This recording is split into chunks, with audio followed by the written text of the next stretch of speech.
Everybody, it's your friend Adam. I'm here with your friend Isaac. Isaac is officially everyone's friend now. Now that we've got that out of the way, we can commence the beating. Which there's not really going to be. I got in big trouble last week. I don't know if you know this, Isaac, but people gave me a rip-roaring bad time for last week for being such a obstinate person. Like, people were coming to that video for the first time because they were Carlin's audience. They were there for Carlin. They were like, who's this other guy who's being such a big jerkwad? And the other guy, they were saying, Isaac is making good points and he's not letting him finish. And I thought, oh my God, I'm guilty of the same thing I've been accusing Isaac of for 9 weeks now. Seriously. What was it? I still want to know what you called me a moron for. I told you. I didn't get a chance to. But was it the idea of material evidence? Yes, you had made a claim that like a crime scene reconstruction graphic in the courtroom was evidence. And I said, no, that is not evidence. That's a presentation of the evidence that exists. They say, look, we have the skid mark here on the chart, but they actually have the evidence that's the skid mark. But if they went out to the road and recreated the skid mark and then put it on the chart, that would be falsifying evidence. You understand what I'm saying? Like, the skid mark is gone. People drove over it. Well, let's just recreate the skid mark here. And that will be our evidence. Okay, so you weren't taking. You understand now. All right, so you weren't taking issue with it being material, like physical rather than digital. No, I was taking. Okay. I was taking. There's certain things that are evidence, like a screenshot or a photocopy. Like, you can photocopy your credit card statement, and that could be evidence. But recreating something is where you get into trouble. Well, a photograph of a skid mark is a recreation, just like if you have a text, like a plain text document that had recorded the content of tweets, and then you mock them up to look like the actual tweets. I wouldn't say that's fabricating evidence. I'd say that's making the presentation of existing evidence. Yeah, well, let's not get too deep into the weeds here. So seriously, I am not very white, am I? I am white by appearance, but if anyone, well, I don't want to make a bunch of stereotypical assertions about what not being white would be. I would never say something like. Just a real quick. Being hung. Sorry. Just a real quick thank you to everyone who's backed our Indiegogo comic campaign. We're up to $33,175, 570 backers, which is great. I wonder. Let me see here, because I was curious if all our Sitch art is gone. Because last I checked, we only had one left. Yeah, original Sitch art, one left. Oh no, he's outselling you. What, like 5 to 1? I never put mine up. People want a signed and numbered print from me of the cover, so I'm going to put that up eventually. But what are we looking at today, Isaac? I don't know. Let's go through your understanding of toxic masculinity. Every single time we end one of these things, you want to talk about toxic masculinity. I feel like it's one of the things we haven't covered that I don't quite understand. Back when that was the big outrage of the day, the outrage du jour, I looked into it and I read the APA thing, and it was like, men take too many risks. They drink too much. They don't go to the doctor because they want to be manly. And I was like, well, it sounds like all the dudes I know. And then suddenly people are posting like the guy taking a bucket, like the baby bear gets stuck in a bucket and the guy's taking the bucket off his head. And they're like, oh, toxic masculinity. And some badass like 12-year-old kid took out an intruder and protected his little sister in the house. Everybody's like, oh, toxic masculinity. And I just don't understand why. That just seems willfully goofy and misleading to me. And so I don't understand what the whole, like, why anyone would be against toxic masculinity or the idea of it, or I mean, they obviously didn't hang out with the kids I hung out with in high school because there was toxic masculinity galore. So it sounds like you're in agreement with the. What are you laughing at? Cyberpunk 1997. Cool, it's Isaac. Time for me to get triggered. I fucking love that. I'm gonna fucking up everybody. This is my secret plan, is just to ramp up all the cortisol levels in all of your audience so they die younger and the libs can win that way. You can't hear that, can you? Hear what? The ding? No, but I see. I put Oh, you put it up. I can see that it's up. Now I'm not going to pretend. Oh, there. Oh yeah, I wonder how she's doing.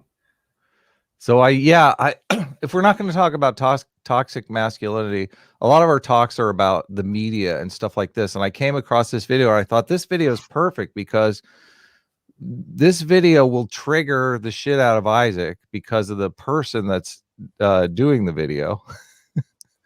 And but I don't necessarily have a problem with any of the information she's giving here in the video, and it's relevant to a lot of the stuff that we have been talking about. So, but just to get back to toxic masculinity, so you're on the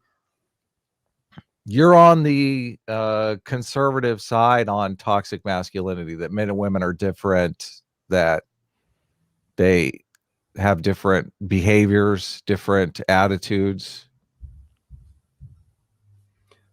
Sure. Yeah, sure. In aggregate, is that what it's about? Yeah, in aggregate, exactly. On average, there are men that display more. I don't want to get traits. The ecological fallacy that everyone keeps throwing around. It's like, if you know the names of fallacies, then you're not going to commit fallacies, which is super ridiculous. What is the ecological Or if you want to fallacy? derail a conversation, you start throwing out fallacious fallacies.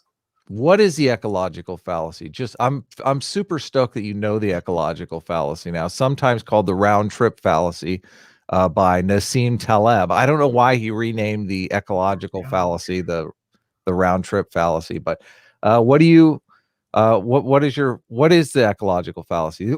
The ecological fallacy is one you never hear said. You always hear straw man, you always hear ad hominem, you never hear ecological, when it's probably the most not cited fallacy, but the most used fallacy.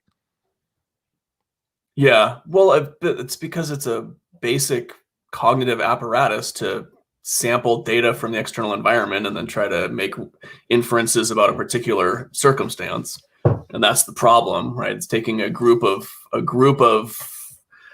demographic data and trying to use that data to assume what an individual is thinking. And I guess maybe vice versa, to use an individual's behaviors to describe the wider demographic. Sure, I guess it could go both ways. So But it's just maybe that's the round trip part from Taleb. But it's taking data about a group and assuming something about an individual based on the data of the group.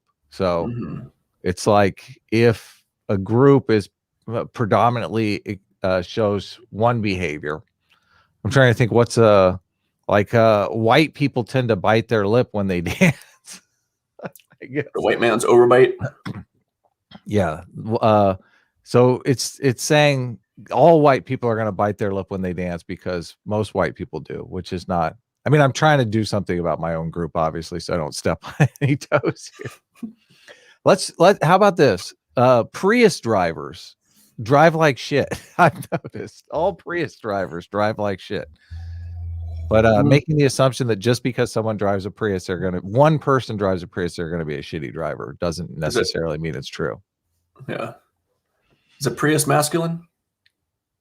No, the Prius, no. It's like a vagina on wheels. What are you talking about? God, dude, I gotta turn my video off so I can't be associated with this. I don't know. Priuses are so ubiquitous now in my town that there's all kinds of psycho-aggressive drivers driving Prius now, so they can be full of toxic masculinity where I'm from these days. So, but I see the biggest problem that I see with the toxic. They're like the OK sign. They've been reappropriated. The biggest problem that I see with the toxic masculinity debate online is that women are mischaracterizing male bonding as toxic masculinity, when really it's just like you and me beating up on each other each week. Locker room talk. Well, I'm not grabbing people by the pussy, Isaac, if that's what you're trying to imply. That thread to me was fascinating. I think we should maybe look at that thread. The biological binary sex concept is interesting to me because it seems like you guys have to really twist around these ideas of what binary means and what biological means in order for it to work. My wife says I have to stop. Yeah, no, read it right. Brian Bishop for $5. My wife says I have to stop sexually harassing you, Adam. Apparently, it makes her sad to hear you sad. Love the background this week, Isaac. Isn't it great? Adam thought it was real. I was like, yeah, dude, I just happened to transport myself in fucking New England on a sunny day in a pub. It's sparkling clean and perfectly lit. There you go. What pub is that, Isaac? Where are you at? It's here. Oh, look, he's what? Now he's down under the bridge. I thought your audience would love this. This is a stock background in this little thing, and obviously it has all sorts of connotations. So you want to dig in? Give us your background on Lauren Southern here. I don't know much about her. That her borderless or something, whatever that was. That was when I had sort of heard of her, but the borderless, this whole marketing campaign where you're like, YouTube's going to take this down. So here's a shadow server backup that if this comes down, tell your friends to go watch that, is brilliant, because then everyone's like, oh, I'm going to get the secret insider information. I'm going to be cool because I'm going to know things that other people don't know. It's all dangerous. We're like the resistance. There's the subterfuge, the media, and the man's trying to keep us down. The fucking video didn't get taken down as far as I know.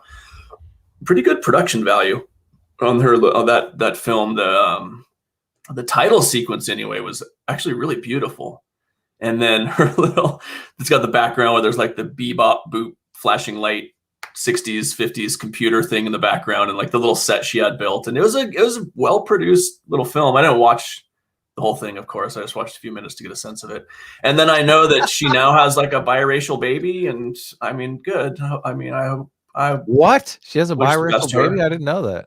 Yeah, it's my understanding. Huh. So I just wonder if I don't know that, because why am I interested in whether or not she has a biracial baby? Why are you interested in that, Isaac? It's a little odd. Just as a piece of trivia that popped up, because isn't her whole shtick about like protecting Western culture from the invading non-Western hordes or something? And then suddenly here she is with a beautiful little happy, healthy biracial baby, and she's like, I love this child so much, even though they're not a 100% product of Western civilization. I don't know. I just thought it was interesting that her shtick is supposed to be, I thought, like protecting Western culture from the barbarian hordes, and then suddenly in real life she's like, oh, but that's all a sort of little fantasy, and in real life people fall in love with whoever they fall in love with. And have you ever read the book? There's a book, 3 different types of political cultures, and they separate libertarians, progressives, and conservatives into 3 categories by what they are most afraid of.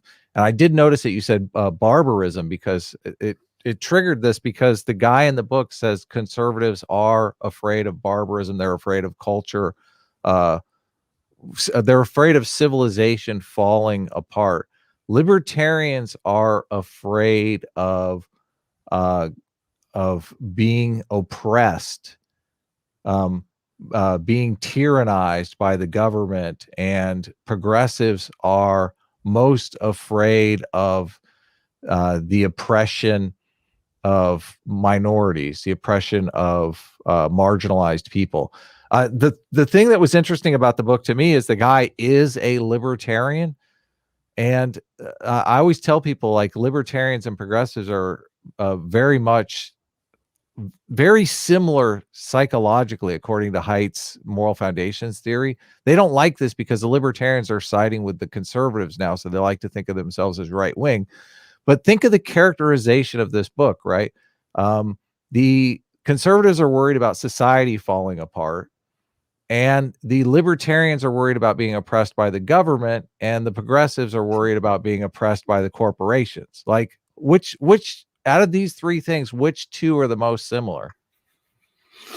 Sorry, I missed that. I was reading the chats again. I shouldn't have the chats. They get too distracting. They're fucking, some of them are hilarious and some of them are majorly triggering, and some of them are what the fuck dumbass, but a lot of them are really insightful and hilarious. So I didn't hear anything you said there. But definitely libertarians span that, right? They don't want the government doing anything. They don't want the police oppressing people, and they don't want the regulations on corporations. We covered this book. I found this book through a book club that I was in, and we covered this in the book club. And the amazing thing to me was there were so many libertarians in the book club, and I kept saying, libertarians and progressives are the same. They just they're worried about a different party. They're worried about the exact same thing. They're worried about being oppressed by a domineering alpha. I mean, that's the primal fear that evolved in all of us, the domineering alpha coming in and like making everybody's life a living hell. That alpha has been replaced by an institution, but the libertarians are afraid of the institution of government, and the progressives are afraid of the institution of private business, but they're still afraid of an outside institution oppressing them. They have the exact same fear. Where the conservatives, they're less afraid of being oppressed and more afraid that anarchy is going to break out, that people are going to be at each other's throats, and they need some kind of external institution to basically prevent that. Yeah, institutional authority. Well, but the conservatives aren't like that anymore. Now a lot of them are worried about being oppressed by SJWs and, the whole Gina Carano, the Nazi thing. They're dehumanizing. The conservatives are being dehumanized for their eventual demise. So are the libertarians... Shout out to J Mac there. He just are the chunk of change on you. We should never let me see the chats. I know. Isaac, squirrel. You're in a conversation with me here. Oh, look, Aiden's in the chat now. Here, let's J Mac for $50. My God, Jay, you're making it rain again. The issue, Isaac, a lot of us libertarian-minded individuals don't care about race. We're much more concerned with a person's actions and individual beliefs than what a person looks like. Get out of the dichotomous mindset. Yeah, I mean, I agree, and I hate to be so concerned about race, but the problem is that there's a video I wanted to watch called "Targeted Universalism." Bring it up. Just a short little 2.5. Well, I watched it, and it's kind of sedate for this audience. But it's talking about. I mean, the only reason to bring up race is because you're trying to argue that there are structural issues that oppress people by race. Right. If we could just talk about class and talk about poverty, which would be great. But if you're trying to alleviate the suffering of poverty, you pretty much have to look at race, because there's such a huge differential in poverty by race. I'd be happy to never look and talk about race again and stick to poverty. But the truth is, with limited resources, if you're trying to address. Well, you'll get called racist by your side. That's the problem now. Like as soon as you but you're called racist by everyone. I mean, all your people are talking. They're calling me racist for even mentioning race, and there's all these weird, perverse, backwards thinking, circuitous logic, strangeness going on, which is what I'm trying to understand. There really are two totally different paradigms, maybe more than two totally different paradigms. Lemur Wrench for $2. Isaac, what does healthy masculinity look like to you? Dude, the dude taking the bucket off the bear's head is super healthy masculinity. I'd be way sketched out with the baby bear, sharp little claws, thrashing around, terrified for its life, trying to pull a bucket off its head. It's that sort of bravery, maybe coupled with some sort of physical, physicality. Another great picture. There's a great little video of my cousin in Alaska was fishing for salmon, and a full-grown bear, comes out of the woods and grabs the salmon off of his line, and he goes with it. He tries to catch the bear. Not really, obviously he's not going to catch a fucking bear with a fishing line, but he goes with it. And he was within 15 feet of this bear, and the bear's eyeballing him, and finally grabs his fish and runs off. And he's like, "Bear on!" It was awesome, and to me it was like a very masculine sort of fearlessness in the face of rugged nature. So if the question was healthy masculinity, it's that. It's like, when I was a kid, I worked in Alaska carpentry. It's fucking putting siding on a building on somebody's house in -20-degree weather and with no gloves because you can't fucking hammer a nail with gloves on. It's that sort of, physicality against the elements and physicality against, any sort of challenge that requires that physicality. Of course, that might be with women too. Do you hear about this lady? She's a endurance runner, I think, or she's some sort of Olympiad runner, and she's been disqualified from a certain meet because her body naturally produces too much testosterone. I thought that was sort of an interesting opposite corollary to what's usually talked about in this biological sex. Yeah. No thoughts on that? Should she be able to run with her elevated natural testosterone levels? No, I'm super good at listening to you at the same time that I'm looking for stuff. Like, it is an acquired skill. You're looking not for able gotchas. No, I was looking for the three languages of politics, because this usually does trip people out. So he says progressives communicate along an oppressor-oppressed axis, where those who stand up for the underprivileged are good, and those indifferent to the plight of the disadvantaged are bad. That's the progressives. Conservatives communicate along a civilization barbarism axis, where those who stand up for time-tested traditions and virtues are good, while those indifferent to assaults on Western values are bad. Libertarians communicate along a liberty coercion axis, where those who stand up for individual rights are good, while those indifferent to government intrusions are bad, right? Notice how he says government intrusions, though he doesn't say government or corporate intrusions are bad. But I do think libertarians would stand up for corporate intrusions. So, but progressives would cast it as oppressor, oppressed government. They'd be standing up for being oppressed by the government or corporate entities as well. So those two seem very much the same to me. I don't know. Somebody's talking about wrestling a shark ashore in the chat, man. I need blinders. I can never do this. I can't do multiple. J Mac, fucking Daddy Warbucks here. $100, Jay. My God, sending my kids to college. You want to read it, Isaac? J Mac for $100. You have several factors at play when dealing with poverty. It's hard to sift through the muck, and it's easier to say it's a system of oppression or just pull yourself up with the bootstraps. These problems are multifaceted and can't be solved by slogans. Yeah, I mean, absolutely. And I feel bad that J Mac's contributing. What's up? Okay, I'm done.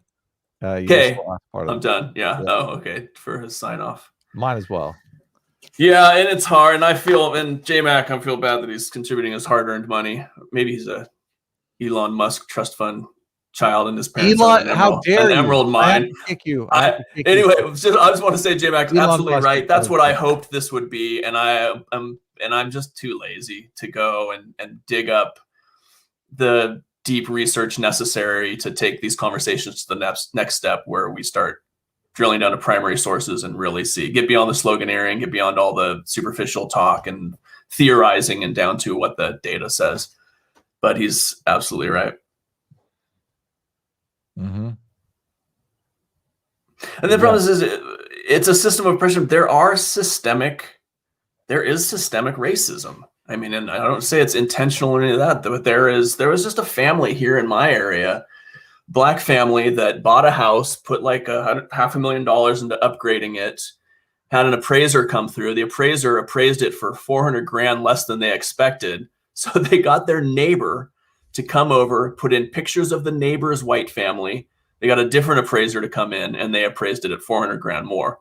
This is for a house that I think was worth like 1.5, 1.7 million. So you're talking about a huge, huge swing.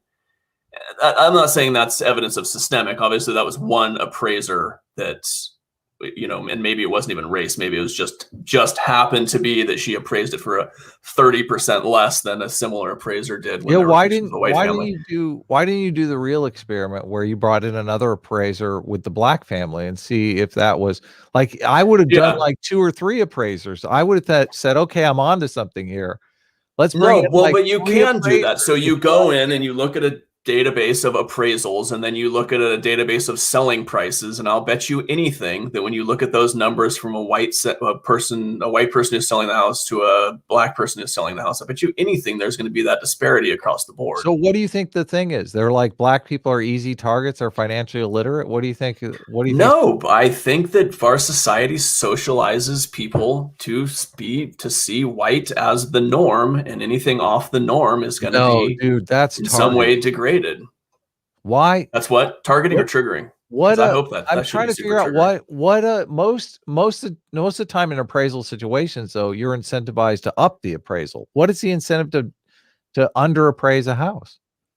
I mean, you're incentivized to have an appropriate appraisal, right? You want you're getting it appraised because probably the appraiser is doing it so that somebody can get a mortgage on the house. No, and if you appraise it high, then I mean, there's different. If you appraise it high for the buyer, then the buyer is going to have to put down more to have an appropriate loan to value ratio. So maybe he thought he was doing the black couple a favor then by appraising the house low and making the mortgage lower. That'd be what was the situation? I don't know. I mean, if it was, I'm having a house appraised right now, and I want them to appraise it really high because it's going to make money. But there are times that you want your property appraised really low. Like if you're for tax purposes, you want your property appraised very low. Maybe the appraisal was from a tax guy who's going, hey, I'm going to help this black couple out. I'm going to appraise their house low. Their taxes will be lower. Systemic racism. It's possible. Systemic racism is everywhere. I need to help these black people out. Mayfield Jukes wants me to cite the story. Man, I want to cite the story, but maybe we should hire a fucking researcher, find some college kid that'll dig in and put together a little fact check. Isaac already trying to get someone else to do his work. Look at this. The white I live in a capitalist society. I'm not saying I don't benefit from capitalism. Here's how colonial. Here's how colonialism works, guys. Here's how colonialism works. The colonists come over and say, let's hire the natives to do this stuff.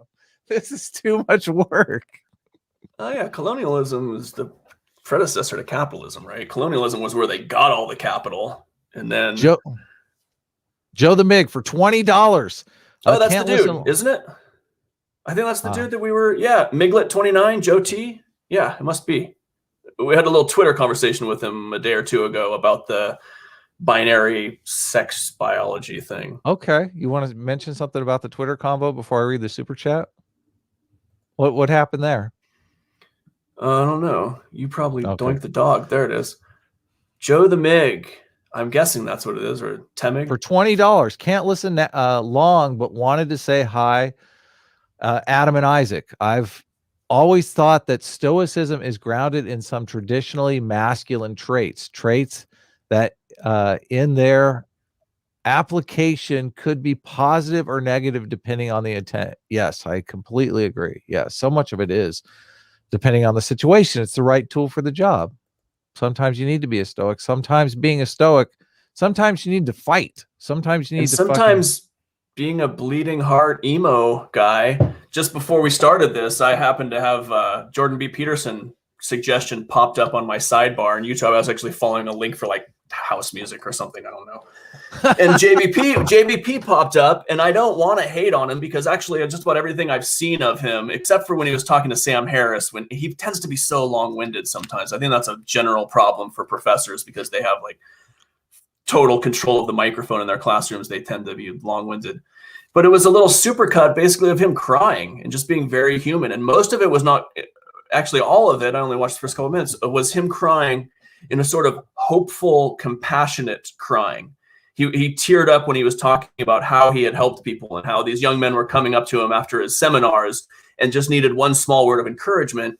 And he teared up at sort of the beauty of people wanting to better themselves and engage with their, rewriting their life story and this kind of stuff. And it's so much of that. It's like that Red Pill movie. There's nothing objectionable on these things. It's just that they get wrapped up with things that I do find objectionable. The sort of people that are always harping on about JBP are also the sort of people that I definitely don't want to be sitting next to at a diner. It'd be nice if we could disaggregate all that stuff and start looking at the individual aspects of culture rather than instantly trying to lump it on one side of the fence or other. But this is beautiful, Isaac. This is beautiful. I feel like we've done it. I feel like we're very close to the red pill moment. Mimi. I was rewatching the red pill. I was rewatching the red pill because you said you never watched it, and I discovered it's on Amazon Prime.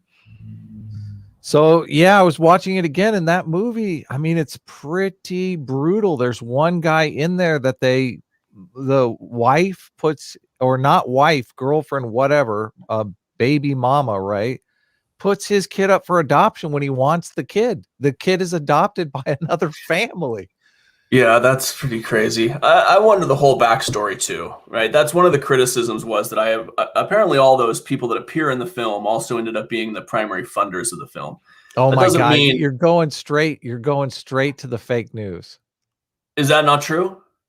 Is it not true? No, they're not the primary. No, they're not close to the primary funders. And not only that, so she put up like a Kickstarter for finishing funds. And if you've done any sort of thing on Kickstarter or crowdfunding, the people who crowdfund it don't have a say in the final cut. Yeah, I don't know. I didn't watch the whole movie either, so I probably shut my mouth about it. Yeah. But I don't know. I thought it was much more. I don't know. I mean, I didn't find the first third of it. I didn't find the content objectionable, except in how much these guys had been hurt by the system. Maybe there's some systemic oppression against men, and I think that may be the case as far as like child custody and stuff goes. I know some heartbreaking stories the same. A guy that I absolutely fucking love. He's such a good guy. Met him at yoga teacher training. This huge ball, fucking meatball of a guy who's just really the most gentle, kind soul, hardworking guy. And he hasn't seen his daughter in 4 years.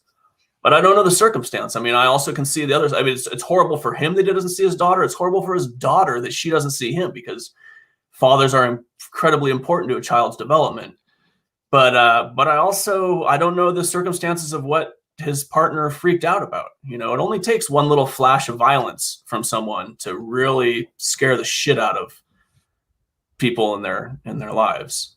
So, but I mean, I don't know that he had that flash of violence, but I also know that it can be terrifying to have the fear of physical violence visited on you. Yeah. Real Raven for 2000 says, Adam, I funded it with $100 and I have the DVD. I'm not in the movie. Yeah. Why did you fund it, Real Raven? What about it decided to make you fund it, and what were you hoping? Well, listen to the argument that you're making, Isaac. By this argument, anybody who gives to Bernie Sanders' campaign is supporting Bernie Sanders. Well, no. What's a $15 minimum wage? Well, no, is making Bernie is driving Bernie Sanders' policy. Like, no, Bernie Sanders has a policy that people like, so they support Bernie Sanders because they like the policy that he already has. The red pill had a message that people liked, so they supported it regardless. They didn't come in and they said, this woman is actually giving us a fair shake, let's support her.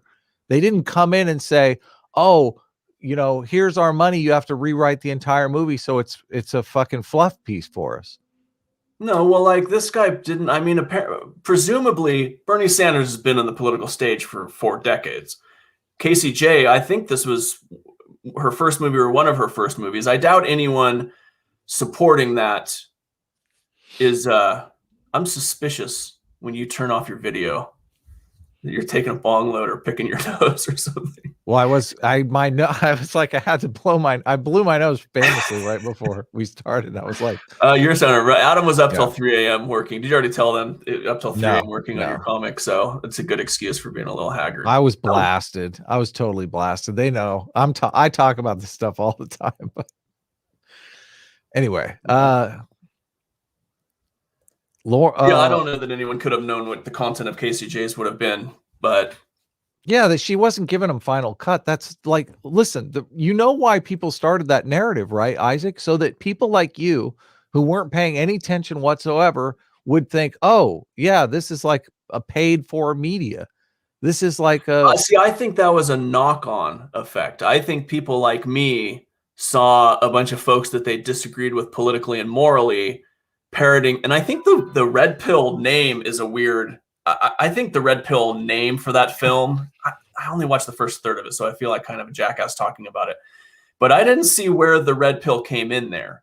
There's that idiot like changing your mind, but the red pill to me has connotations. In the US, red is the color of the Republican Party and blue is the color of the Democratic Party. It felt to me like that whole red pill framing was kind of more marketing than content based. And had she named it something else, she may have got more buy-in from the left at the expense of it becoming this sort of an icon for what I perceive as the right. Who's judging a book? Who's judging a book by its cover here? Like you're literally you're saying she named it incorrectly, therefore I'm allowed to just judge it without. No, I'm not saying about judging. I'm saying why I would or wouldn't. I mean, why is it named the red pill? It's just about changing your mind. It's in the movie. It's in the movie. Right. And then what do they say? It's the red pill metaphor from the movie The Matrix. About changing your mind. Yeah, about changing your mind. But at the time that she named that the red pill, there was already this meme of. Do you not know the red pill metaphor? Yeah, I do know the red pill. In the Matrix, it's not about changing your mind, okay? That's ridiculous. What are you talking about? It's about learning the truth, which is so changing your mental hidden truth. Yeah, the hidden truth. Yes, this is why. But you don't think it has a political valence? Yeah, but that's because it definitely has a political valence. I don't see. You think that movie has a political valence? See, to me, I think the reason that folks on the left not the movie is because it was instantly used to bash feminism. And I don't know. I just wish all these conversations could be a little more productive. It's not bashing feminism. They talk about this in the movie. It's bashing third wave feminism, which is female supremacy. Yeah, I don't know about that. Aren't we on fourth wave now too? I'm not sure. Lumar Wrench for $5. So based on your description of healthy masculine, HM, do you perceive toxic masculinity, TM, as being those otherwise healthy traits taken too far? So healthy masculine traits taken too far are toxic masculinity. That seems like a pretty good.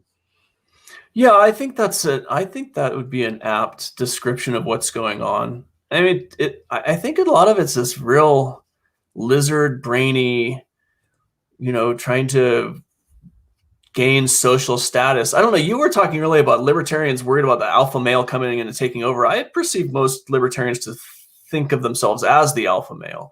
And to me, that's what toxic masculinity is trying. There's two parts. There's the social part where you're trying to impress other people with your feats of masculinity. And then there's the sort of self-conception part of it where people want to, if I am going to be a man, part of my identity is being sort of tough, taking pain, not worrying about, an infected splinter or an enlarged prostate, because I'm going to power through it. And just with the force of my will, I'm going to conquer nature for my tribe. To me, it's those two things. I see. But I just don't. I think it's so disingenuous to talk about something like taking a bucket off a bear's head as toxic masculinity. It's so obviously not toxic. It's a very beautiful, productive, noble thing to do, to help out a baby bear with a bucket on his head. It's this poning the lips. It's the poning both sides. I don't know. And then I know I'm guilty of it. I'm constantly talking shit about the right. But it's hard not to. I've been thinking for days we should talk about all the Republicans in my life. Most of my family are Republicans. They're from Texas and Alaska, and they're working class, semi-rural Republicans, and they're all great people. They're just all totally deluded, and their self-conception causes them to vote against their own interests. But beyond that, they're very cool, wonderful people. Vote against their own interests. That's another. You're the bumper sticker progressive. Yeah. No, I'm more left than progressive. I'm core. I was looking at some. They have like 6 or 7 divisions of political ideology now, and I'm like the farthest left of the left, whatever that is, core progressive or something. We don't have a topic, Anders. Sorry. this is hangover day. Let's read this article. I think this might help. I feel there's a problem here because the more you get reasonable and red-pilled, the less interesting the dialogue becomes. Because then I guess we got to bring in Owen and see if we can talk to Owen about this stuff, which would be super interesting. I don't think Owen would do it. So do you think so what you were talking about made me think of this. Have you seen this article? You probably haven't, right? I don't know that I've seen this specific one. No. I go back to this article pretty regularly. It reminds me so much of the NPC meme because it's kind of where it's kind of what's going on with social media all around us. And people do this instinctively. I love how it's called the Coalition Instincts. So for those of you listening along, the article is called 2017, What Scientific Terms or Concepts Ought to Be More Widely Known. And this is from edge.org. Edge.org is famously, they do this thing once a year where they try to signal boost different terms in science and academia that have not penetrated the mainstream yet, but it would be healthier for us if they did. So there was some really thoughtful comments on our show last week that kind of went into this about how you're challenging things reflexively and kind of not even realizing that you're doing it. People like you, Isaac, and they want to give you the benefit of the doubt, but they do notice you like straw manning ADHD. Well, they notice you straw manning the opposition, and they notice you like giving your side ultimate lenience at all times. But I would love if people steelmanned the arguments for me, but it's been like a long labor. It's I don't know, perhaps it's some sort of pedagogic tool of yours where you want me to come up with how to steelman your side of the argument. It took like 4 episodes for me to steelman the trans argument, and I think I nailed it. It would be nice if people just steelman them themselves and just gave me 100 words on the steelmanning of whatever. Last week, the most interesting part of our dialogue last week, though, was you straw manning my argument on the Trump being a racist thing. For like you couldn't steelman that argument after 9 weeks, and it's the thing that we've probably talked about the most. Well, steelman it. What is the strong argument that Trump's not a racist? But I don't want to get into it. I don't want to get sidetracked by it. Good luck. Did you watch any CPAC? Last week you're like, I don't want to fucking talk about Trump ever again. But well, like next week, not going anywhere. Next week we'll probably be talking about the CPAC speech on Sunday. Trump is supposed to speak at CPAC, so we can talk about it then. So coalitional instincts. Every human, not accepting scientist, bears the whole stamp of the human condition. This includes evolved neural programs specialized for navigating the world of coalitions. Teams, not groups. Although the concept of coalitional instincts has emerged over recent decades, there is no mutually agreed upon term for this concept. These programs enable us and induce us to form, maintain, join, support, recognize, defend, deflect from, factionalize, exploit, resist, subordinate, distrust, dislike, oppose, and attack coalitions. Coalitions are sets of individuals interpreted by their members and or by others as sharing a common abstract identity, including propensities to act as a unit, to defend joint interests, and to have shared mental states and other properties of a single human agent,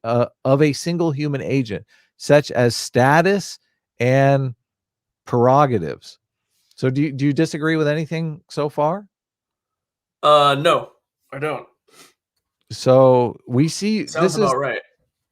Yeah, so this is what we see people doing a lot, and both sides do this. Conservatives do this. This is one of the reasons why I consider myself a centrist, the tribe that really is the non-tribe, because But everyone does. What's that? Everyone considers themselves centrist. man, that is or at so, least grounded in reality. that is so not true. That is so not true from my perspective, because like, Yeah, but from your perspective, I mean, we just go back to our very first episode when we were looking at the Georgia suitcases full that of has nothing, votes. that has nothing to do with No, but your whole centrist. perception of our Centrists are perceptions were totally different on that, and centrists yours are was hated on totally people. incorrect. First of all, that's a complete non sequitur.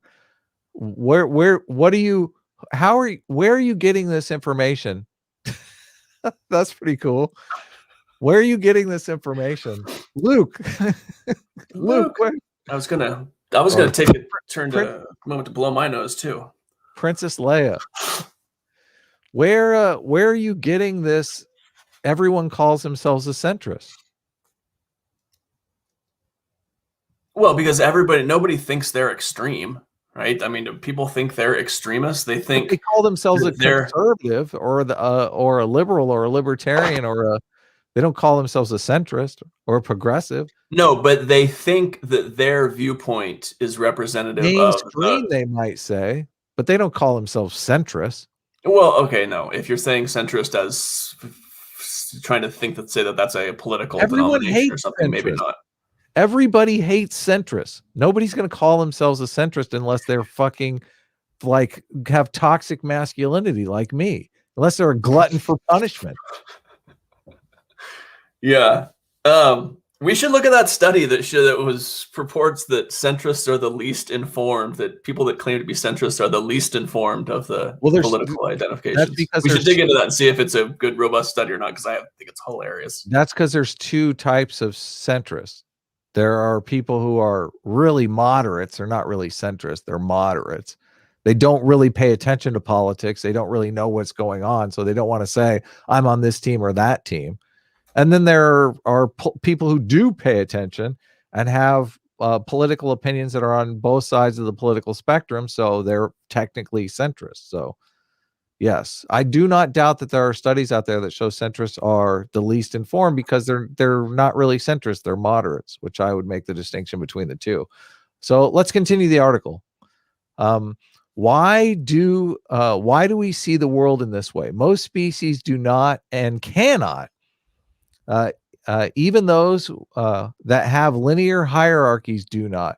Among elephant seals, for example, the alpha can reproductively exclude other males, even though beta and gamma are physically capable of beating alpha, if only they could cognitively coordinate. The fitness payoff is enormous for solving the thorny array of cognitive and motivational computational problems inherent in acting in groups.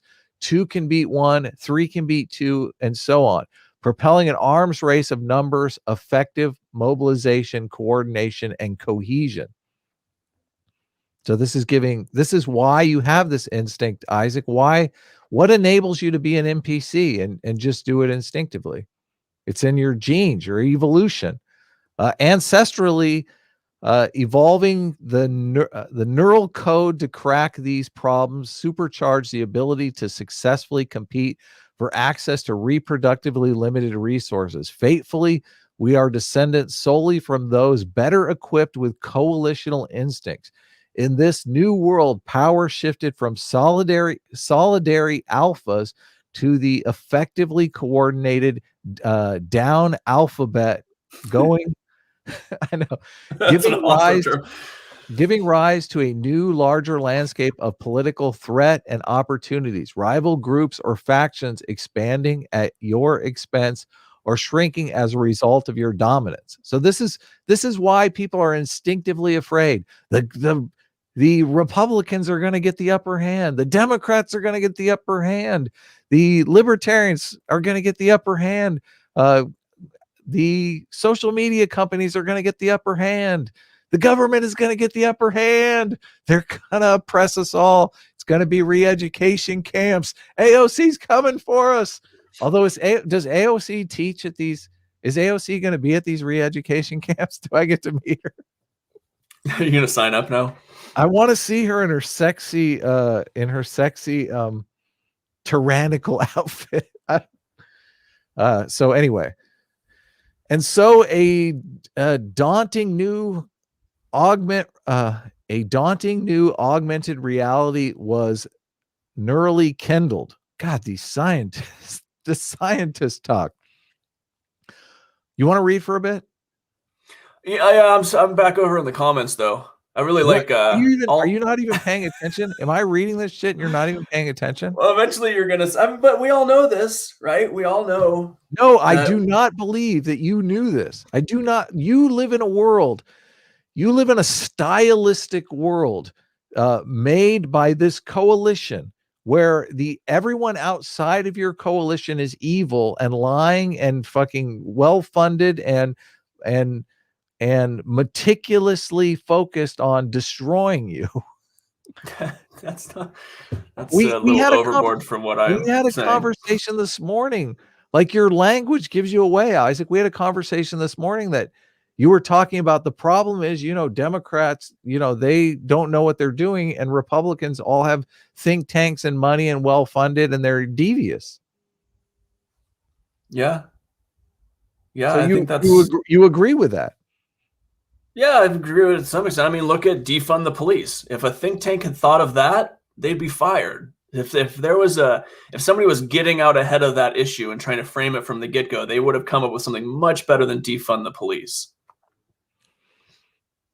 This is the response. Can I read? I want to read All Mad here. All Mad here is great. He had a abridged quote for Isaac. Common sense is the best distributed commodity in the world, for every man is convinced that he is well supplied with it. Rene Descartes. It's a great little quote.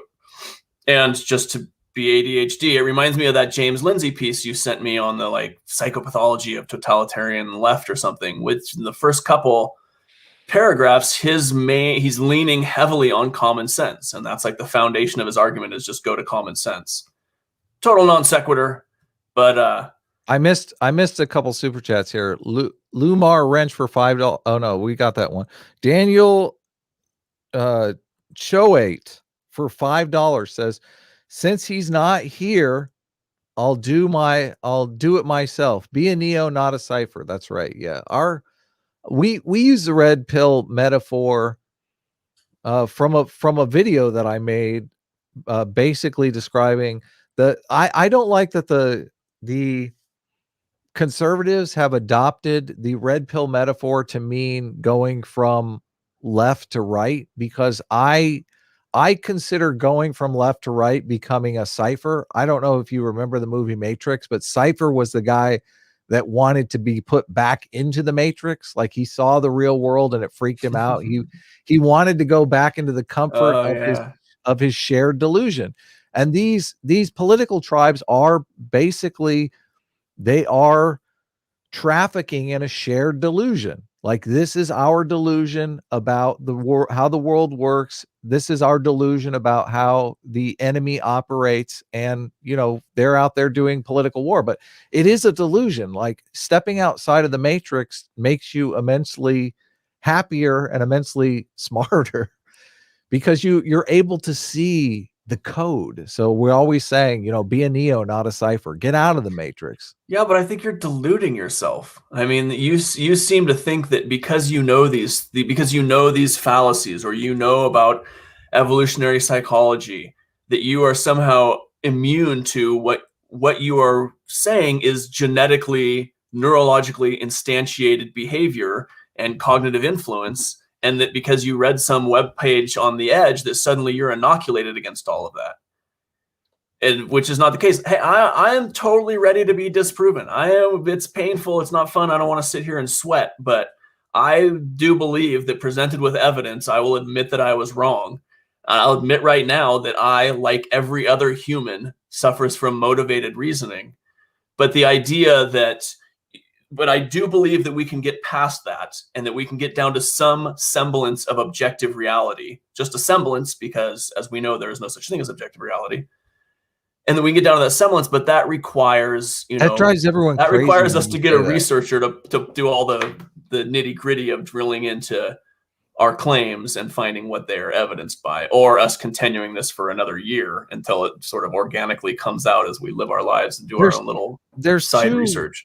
There's two giantly different positions here, though, Isaac.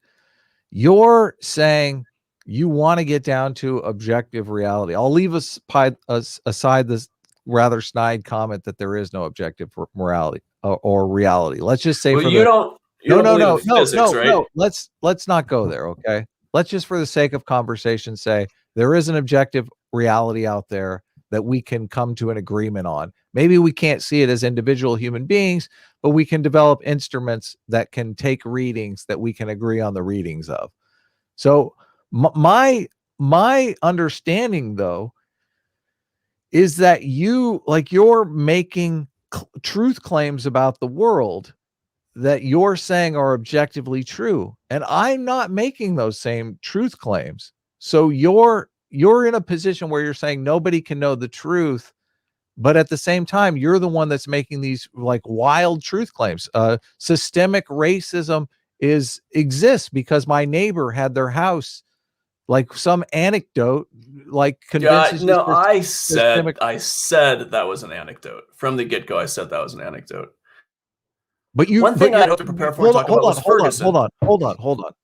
You are still making the claim. You've made it in this show that systemic racism exists, is prevalent, and a problem that we need to deal with. Yeah, absolutely. I'm not making that claim. You're making the claim that it doesn't exist. No, I'm not making. I am not making that claim either. I'm all right. I'm saying, does that mean we're not discussing it? Well, I think most of your audience believes that it does not exist. It depends upon how you define systemic racism, because this is Sitch's law right here. Cosimo thinks it's real, but it's against white people. He thinks that white people are systemically oppressed in a country built by white people. That somehow, when all the white men were building this country, they were like, let's build it so that it fucks our grandchildren. Let's build a system in which we're not represented. Well, first of all, you have to define systemic racism, and you're defining systemic racism by outcome. You're saying if you devise a system where some group fails, then that group is by definition systemically racist, right? Well, I'm saying what? I'm saying that if a group fails, it's evidence that there's systemic racism? Right. No, I'm not saying that. Well, what is your definition of systemic racism then? Institutions that have differential impact on people by race. That's outcome. Well, it's not necessarily outcome. If you're the NBA has a differential outcome on people based on their height. The NBA is designed systemically to discriminate against short people. Not necessarily. There's that guy Bowles, what they call him? There was some little dude that was really good because he could sort of run around under everybody else. I'm saying that's not, and also Isaac. So there's an exception to your rule, which makes it not a rule. Let's throw and out. Secondly, you're talking about basketball. You're not talking about if you're born. For someone who talks about, I always read the studies. I just care about the studies. What do they do with the outliers on studies? The outliers. Depends on what sort of analysis they're doing. Well, do they throw away the 99% of the data and focus on the outlier, or do they throw out the outlier and focus on the 99% of the data that has a neither? You don't throw out. I mean, it depends on what they're. If you're trying to normalize data towards something where you're going to get, if you have a more robust statistical analysis that requires you to normalize it away from these crazy outliers, then sure. Why does the NBA discriminate against short people? They don't. If you're a short person, you can play. What was the guy's name? Someone in the chat knows. Who's the little dude? Mixie. Does the NBA hate short people? Is that what the NBA is all about? The NBA fucking hates short people. No, they love short people. That's their get the fuck out of the short NBA. People. It's all the short people want to watch NBA and dream about being ballers. Is it racism against short people? Is that what it is? What I don't even know what you'd call that. Is that the systemic short acism? Shortism? Muggsy Bogues. Jay-Z is insanely rich. Yeah, so Jay-Z, and that's Aiden's in the chat. I can send her a link. Yeah, describe it, Aiden. I'm not looking at studies much these days. Alpha level, what I hop in. I didn't get it up on the screen, but I have more super chats here. Isaac, Ozzy or a Azor Ahi for $2 says, Isaac, what's toxic femininity? Oh, that's a good question. I saw that and thought about it, and it hurt my brain, so I moved on. But they're definitely, I mean, toxic femininity, I guess, would be using. There's a lot of different things that it could be. Right? It could be using. Oh, you thought about this a lot, I can tell. Well, no, I just don't want to. I don't want to get myself canceled by just speaking off the cuff and then realizing after a minute or two that I don't believe anything that just came out of my mouth. How about paternity fraud? Would you call paternity fraud toxic femininity? If a woman, no, because I don't think that adheres to feminine. Let me finish. When a woman pens her child on the wrong man, when one man gets her pregnant and she says the other man is the father, that's called paternity fraud. Is that toxic femininity? I don't think so. I don't see how that adheres to the feminine. It requires us first to determine what we mean when we say masculine and feminine. And I don't think that either of those describe dissembling, right? It is neither masculine nor feminine to lie and scheme. So lying about the paternity of your child to wrangle another man who wasn't at fault for paying for your child, that's not toxic femininity. That's just toxic behavior, you're saying. It's just toxic behavior. Yeah, I mean, they have to. It has to adhere to some stereotypical form of masculinity or femininity, right? Mm-hmm. It's not just poor behavior. That's a good point. That's a good point. I guess, although violence more masculine or feminine? I mean, you do get a lot of guys that are engaging in paternity fraud. Are they? Probably. I would think so. I mean, that's the entire. A lot of men. Oh, wait, men can't engage in paternity fraud. I'm mistaken here. There is no maternity fraud because the baby comes out of the woman. She always knows she's the mother. Yeah, I guess so. Well, she could be the birther. It doesn't necessarily mean that it was her eggs. I don't know. You could get really in the weeds on that. So you're saying Elon Musk slipped some other woman's eggs into his wife's vagina? I'll bet you anything. If you gave me a few minutes on the internet, I could find some wacky outlier. The first case of maternity fraud in existence. Hey, because since I have this pulled up and we're sort of on the topic, there's this great. Has anyone seen this nonsense paper? You can share it. Let's read some more. J Mac broke his rule. J Mac for $5, which I'm happy. J Mac, thank you so much for the super chat. You're great. I don't care how far left you are. I'm much more concerned with how authoritarian you are. Yes, very good point. Very good point. Yeah, I don't care about your politics. I care about when you're shoving your politics down my throat. That's when I start caring.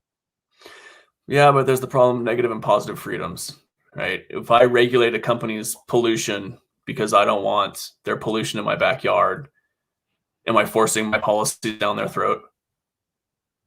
Right. If I'm an Olympic runner that has a female Olympic runner that has a high level of testosterone and I want to perform, but you need some sort of hard and fast rule on testosterone level to decide whether somebody is biologically female enough, then I mean, I agree.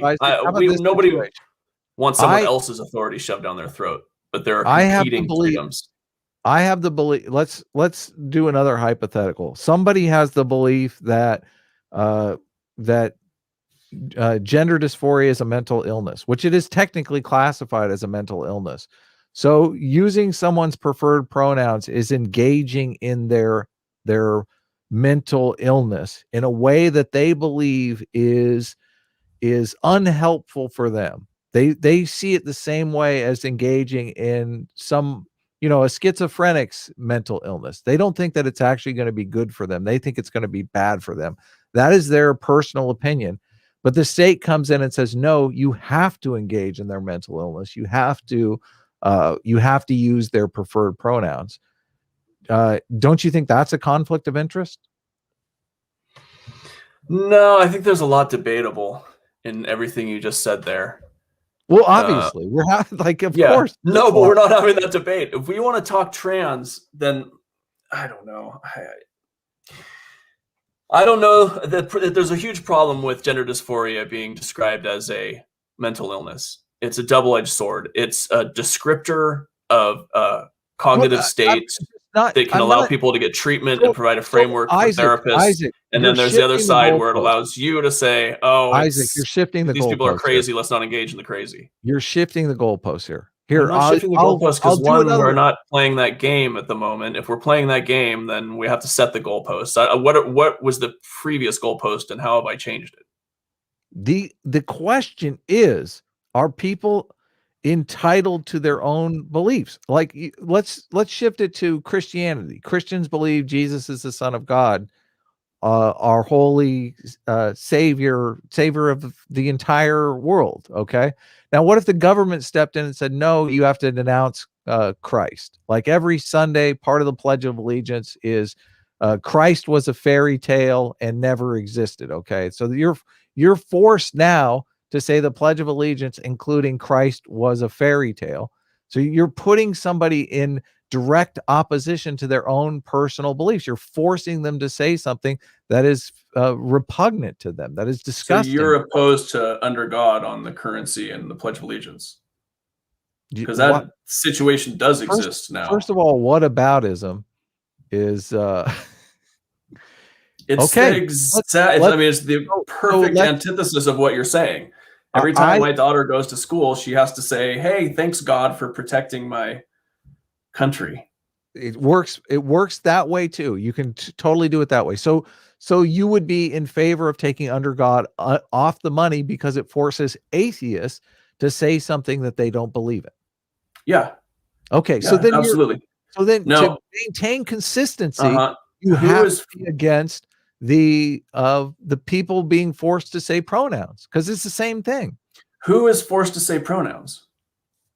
In different job settings, people are in different government employees, right? We're talking about government employees are not allowed to intentionally misgender people.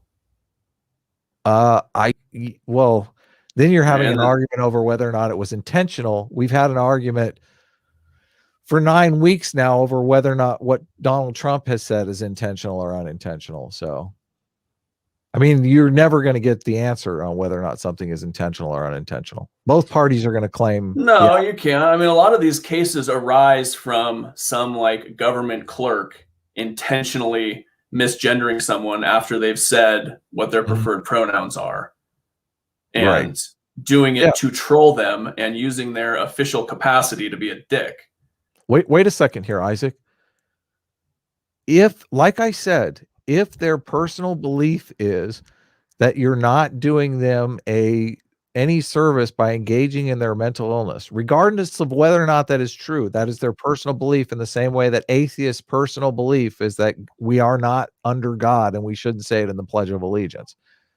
You're saying that the government should be able to throw their personal beliefs out the window because it's being not nice to the marginalized community. I'm saying you should not be able to use the power of government based on your position to troll people. Well, we're talking past each other here. I'll move on. Chris Jones for $2 says Muggsy Bogues was short. Muggsy Bogues, that's the short basketball player. Oh, okay. Yeah. So saying these are general outliers. There's a lot of short. I don't know if there's a lot of short basketball players, but there's some. Isaac, you another thing that I've seen in the comments that is, I think, trouble is you don't really want to dig down into this stuff. Well, no, because it requires a lot of thought, and I don't want to be steeped in this culture war shit 24/7 in my life. I desubscribed to Quillette a couple years ago because I just got sick of it. Mm-hmm. And so the thing, okay, so if you're saying gender dysphoria is a mental illness, and the components of that mental illness. This is why we're talking past each other, Isaac, because you want to make the argument that because the world is this way, it should be this way. And I'm not even having that conversation with you. I'm saying, I don't know which way the world is. I don't know what the truth is. I'm saying each individual has their own personal truth. Okay. And we need to structure society to respect those different individuals' personal truth. And you're saying, no, the transgender's personal truth is more important than the person who has the personal truth that transgender people are mentally ill. That's exactly what you're saying. No, they can both have that truth. One of them cannot use a government position to forward that truth. They can believe whatever the hell they want. It's when their behavior starts impacting other people, and then when their behavior is magnified by the power of the state. Why do you not accept that the two individuals, their behavior is impacting each other equally? The one person is asking somebody to shit on their personal beliefs in favor of their personal beliefs, and the other person is doing the same. These two people are at loggerheads. Well, you can look at relative harm in something like that. You could also, I think we should do away with pronouns and just call people by their names. You know, you can just say Isaac's instead of his or hers or theirs or any of those. I don't know. Everyone's going to say I'm flip-flopping, but this is not some simple thing that we're going to just happen upon and start discussing and get anywhere. If we want to talk just about trans issues or gender issues or biological sex versus gender, then let's do that at a time when we can gather all the ideas and talk about it incomplete rather than as 10 minutes of 2 hours of shooting the shit. Isaac, this is not about trans issues. It's about what? Relative freedom? Yes. There you go. You're getting warmer. All right. Should the government be used to amplify preferences of one group over another? Should an individual be able to use their official capacity to amplify their beliefs? No, exactly. Maybe. I mean, that's what politicians are supposed to do. Do you understand that you're saying that the government forcing you to say somebody's pronouns is not an imposition on that person, but the person who here, I'm losing my train of thought. Yes, I mean, this is the problem. If we're going to talk about this, we should be prepared to talk about it. Don't interrupt me here. Let me finish. No, Cracker. I forgot to call you Cracker at the outset of this. I think we should change the show to Crackers and Cheese. Go ahead. Sorry. Are you against the government imposing? You're saying that the government forcing people to do things is bad. That's what you're saying. It depends. It depends on what that behavior is. If that behavior is harmful, yes, it's good for the government to impose it. I don't want people doing 70 down my little residential street. I don't want people throwing garbage in my front yard. Those should be illegal, and the force of the state should be used to stop people from doing them. You have two individuals. One says that it's more harmful to me if you don't use my pronouns. And one says that it's more harmful to you if I do use your pronouns. Okay? Okay. And you understand? Both parties are trying to do less harm. Mm-hmm. Yeah. They have a different opinion on what is less harm. You seem to believe that the government can determine which is less harm. People are skeptical of that. I think you could make better arguments for which is more harmful. We're not talking about personal opinions here. We're talking about instances where there is a disbalance of power, where it's somebody with the power of the state behind them and whether they're going to give you a document. It's their interaction with you. It's on Twitter, I didn't set up a situation where... Well, but there must be some situation, right? I don't know. There is no power imbalance in this situation. They're two government. Well, then there's no compulsion. If you and I are talking, you can use whatever pronouns with me that you want to, and the only thing that's going to preclude you from doing that is if I walk away from the conversation. You know, you can call me whatever you want right now. The government's not going to come bang down your door for that. If I'm at the DMV, on the other hand, and the guy at the DMV is being a dick, then yeah, the government should be able to write regulations that says, don't be a dick. Here are ways you're being a dick. Don't do that. Right? I mean, it's like decency standards. There's all sorts of areas where this same thing would hold. Isaac. I like Tristan Verheek. There must be a hypothetical that proves Isaac right, guys. I like pulling up the hypothetical because none of these things are cut and dry. None of these things are that simple. Well, There's no one right answer. All you're doing is changing the hypothetical to run away from the problem. You are running away from the problem with both feet, tail between your legs. Oh, my side is okay. Their side is evil. Their side is there. You're even characterizing the one side as being a dick. Your characterization, one side is being a dick and one side is being, oh, so oppressed, marginalized community. When many people would say the person that comes at you and says, hey, you know, I want you to call me this, and if you don't, I'm going to get you fired, as being the dick. Okay. Being the asshole. That could be a dick move. Yeah. It depends. I mean, it depends. It depends, of course. Let me think up some hypotheticals here. And yeah, we'll get to a hypothetical that makes your opinion. Oh, I missed this. I super chat. These are going so fast. Isaac thinks that corporations are people. No, I think there's a huge problem with that. Ben Toki for 2 Aussie says there are rich black people, so no systemic racism. Do you want to respond? I don't think that needs a response, does it? Well, when we decided that the ecological fallacy. How you're defining systemic racism as like, how would you define affirmative action? Is affirmative action systemic racism? No. Why? I wouldn't say so. Why? You're basically, because it's attempting to address an imbalance, a historical imbalance of access to social goods. So how long addressing an imbalance is not a racist, oppressive policy. There are going to be, when any government policy, nearly any government policy is going to have a winner and a loser. And historically, we've had a set of losers, and now there's a new policy which attempts to redress that. Right, by making white people the losers, right?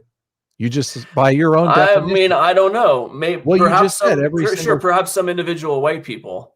You just said losers, every single policy has a winner and a loser. So you're casting white people as the loser in affirmative action, which is I don't good. know. What metrics? Direction. What metrics do you think? Well, okay, here's how white people are victims of systemic racism. Young white men are dying of opioid overdoses because doctors are much more likely to give white people pain medication than black people. So there is a case where the racist systemic racism in their society is harming white people because doctors are more likely to give them opioids for their pain. So maybe there's one where white people are being harmed. You look at other metrics, right? Like if you tell me that you're in poverty, then there's a I'm not Let's go. I wanted to. There's a couple things that I thought were awesome. I'm not getting a definition of systemic racism out of you that's remotely tangible. So I can give you. I mean, I don't. Systemic racism, I would define as something that's like a part of the law. Like I would define affirmative action as systemic racism because it's a set of laws that are that are institutionally codified that are racist against white people. Yeah, I don't think so. I mean, the intention of these laws are not to harm white people. The intention of these laws are to now all of a sudden give the community that has been historically marginalized access to the same job opportunities that the majority has historically had. What's that? Well, if the system has an outcome that discriminates, even though like the example of the NBA discriminates against short people, it's not intentional to discriminate against short people because it's just a byproduct. It's not, they don't hate short people. That's what I'm trying to illustrate in the example. The NBA decided that they wanted to do justice to short people, then they would, I guess, start hiring more short basketball players. These are terrible analogies. A short basketball player, I don't know. Muggsy Bogues is pretty good. It's my understanding that he was really good at shooting three-pointers. I don't know how much being tall helps you with that.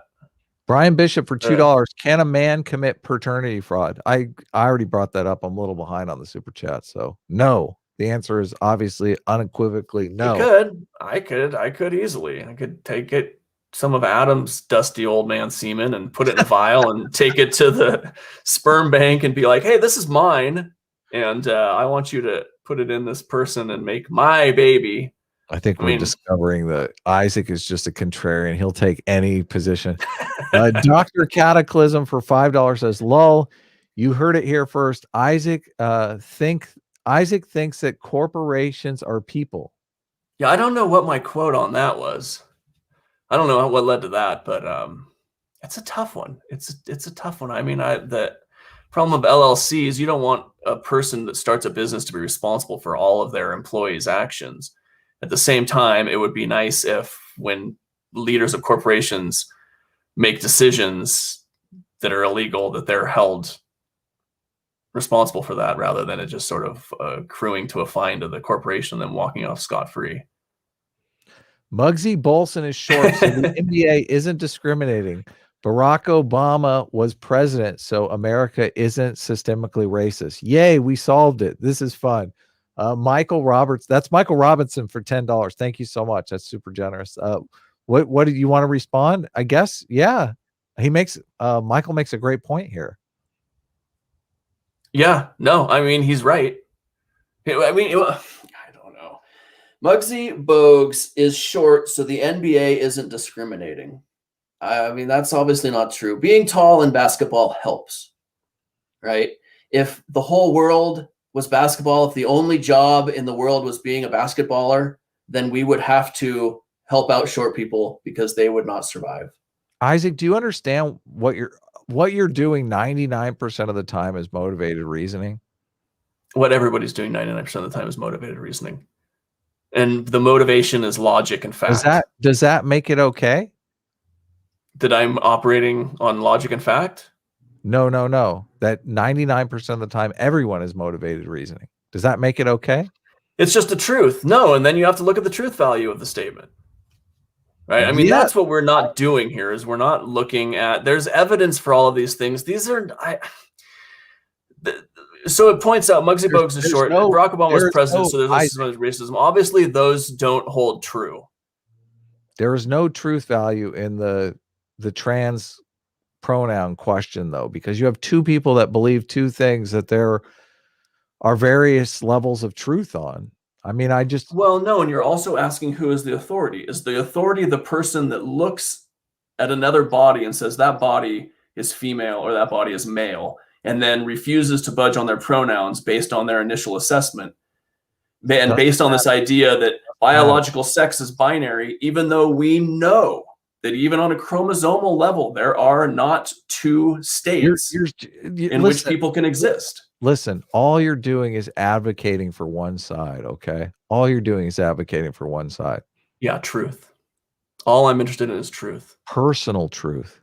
No, objective truth, even though it's inaccessible to us and doesn't exist, but you could be wrong, though. I mean, like, years could pass. Prove me wrong. Let's see it. Let's see the data. I mean, this whole I had Joe and I were on Twitter talking about biological sex is a binary, and then I pulled up that New England Journal of Medicine, which shows it's not at all. In fact, there's a huge amount. It's crazy in there. They say that like 1 in 5,000 people is morphologically not solely male or female. So that what is 1 in 5,000 for a population of 350 million? And then they say 1 in 100 has some invisible sign of a non-binary, whether it's I had never heard of it, this chimerism where you can have both male and female cells in one body. Isaac, I mean, it doesn't bear out. And this idea that you want hard and fast truth and that there can only be two sexes because that's how baby Jesus made it. I'm adding that last part. Things are not simple like that. Things are not binary. There is almost never one true statement that can contain the complexity of reality. Now you're arguing my position. What happened here? Well, then we're right. I mean, I don't know what happened here. That's what I've always been arguing. And then there's all these little gotcha sort of weird outliers that, well, what does this mean then? You're arguing, look, I simplified it down. There's two people working in a government institution. They both have the same position, okay? One comes to work and says, I'm trans. I want you to start using my preferred pronouns, okay? And the other person believes people can't be trans and that this person is they don't want to use their preferred pronouns. So it's not an authority situation. Like the authority is the state siding with the trans person, okay? Let's take the thought experiment a level further. Let's say that we know the mind of this person, and this person we know to be a psychopath, okay? They're just doing it to fuck with their coworker. So they want everyone to use their preferred pronouns, but they're not even really trans, okay? So now what happens? The state comes in and says, no, you have to do it. You have to do it. And this person is just doing it to fuck with these people. Who's right, Isaac? Who's right in this situation? Well, obviously not the person that's just trolling. Who's being the asshole? Yeah. But why? Well, the troll, but that's not what, I don't think that's what people are doing. Well, no, hold on. I'm saying this is the situation in this hypothetical situation, okay? I'm not saying this is what people are doing either. I'm just setting up a situation where, you can see that there are different perspectives that are at loggerheads here, and you are indiscriminately taking one position when you should stay out of it. Why are we even legislating? Dude, I'm all for staying out of it. I think it's this weird, mediocre white boy catnip, all of this culture war shit. None of the trans stuff affects most of us personally on any level. Most of this stuff does not pertain to our normal lives at all. To me, it's just simply a technique of division to keep riling this culture war shit up. That's not true. There are conservatives right now that would like to go on social media and talk about their position on this stuff. They would like to be able to have a reasoned dialogue about this stuff, and they can't do it. It does affect them. The only reason people are talking about this is because it does affect them. How does it affect you personally? Pronoun usage? Yes. When was the last time it affected you personally? We cannot have this this debate. We cannot even have this debate on Twitter without me losing my account. We could not have this conversation on Twitter without me losing my account. Really? Yes. I don't know. I mean, that's a tough one for me. It's all of these, to me, the tough one there is simply, what is your prescription then? You want regulation of social media? You want the government to step in and tell Twitter what it must and must not publish? Isaac, I answered your question. I'm not trying to solve the problem. You're saying this doesn't affect anybody. I'm saying it does affect everybody. Every day. Yeah, if you choose to talk about it. I'm asking why you would want to talk about it. Now you're making excuses for the social media company saying, "Oh, it's there's nothing we can do about this, Adam. It has to be this way." I'm not making excuses for the social media. What do you want to do? So you think Twitter should? I mean, Twitter has decided as a private company that this will be their policy, and presumably they have good reasons. What if Twitter decided that using the Lord's name in vain would get you banned? I think probably a lot fewer people would be using Twitter. I mean, they're making decisions based on their bottom line. Is it cool? Jack Dorsey's he's kind of a crazy hippie, and I don't support. Now you're pushing it on commerce. You're saying, okay, well, it's a commerce thing. Corporations are This idea that corporations do anything except their bottom line is bullshit. It does. If corporations donate, it's because they're getting goodwill from their customers. All of those things can be seen as whether they affect positively or negatively the corporation's bottom line. I think we should wrap it up because I need a coffee and I need to pee and I have some other pressing engagement. As you know, I was really hoping to look at some of these. Have you seen this whole rash of physics papers that were there? Let me read this headline. Nonsense paper written by iOS autocomplete accepted for conference. The New Zealand professor got his gibberish into a conference on nuclear physics. Do you think that the field of nuclear physics is now destroyed as an academic discipline? And there's a bunch more of these where they were able to get these bogus, they're hoax papers on nuclear physics. Does that diminish the scholarly standing of nuclear physics? Isaac, you're so far off base here. You're so straw manning the James Lindsay Helen Pluckrose thing. It's like it's not even funny. It's not even funny. Like, well, how are those different? You don't even know that you're doing it. Like, this is why I brought up the coalitional instinct thing, because all you're doing is like coalitional instinct. Just take the red pill, step outside of your coalition. Don't go all cipher on us. Don't try to jump into the fucking conservative coalition. Oh, it's comfortable in here. I need people around me to protect. What does the Sokol Squared hoax paper say about gender studies or social science in general? I had thought that these hoax papers were supposed to be the smoking gun that showed gender studies to be baloney. First of all, it's an audit. What are they auditing? What do you mean it's an audit? It's an audit. So when somebody audits you, what are they doing? They're going over items of yours to see if they comport with an original assertion on those items. I don't know where you're going with this. Corruption. It's very easy. They're looking for corruption. Okay. So do you think the field of nuclear physics is corrupt? See, that's the problem right there. That is the problem there. You've shifted where they're looking for the corruption. They're looking for the corruption in the peer review process. Obviously, there's a problem in peer review. Okay, good. Then it's peer review, but then how do you start saying that that's social science or gender studies? I mean, we're not talking about a problem in peer review. If you're talking about pay-to-play journals in academia, then that's a problem. But if you're talking about hoax papers being evidence that gender studies is bogus, it doesn't bear out unless you say that hoax papers in other disciplines make those disciplines bogus. If you're not saying the Sokol Squared was evidence that gender studies is bogus, then fine, we're on the same page. They're saying there's a problem with the peer review process, but okay, well then we agree. Then everyone agrees with that. Everyone agrees that pay-to-play publications are baloney. They weren't pay-to-play publications. One of them was, yeah. One of them out of 7. There was 7. There were 6. There was my understanding. There was 7 that made the cut. 1 won an award. There were 3 pending. People shared this with me in my comment section like a dozen times now. Every time you straw man the James Lindsay Helen Pluckrose thing, everybody laughs because you know absolutely nothing about it.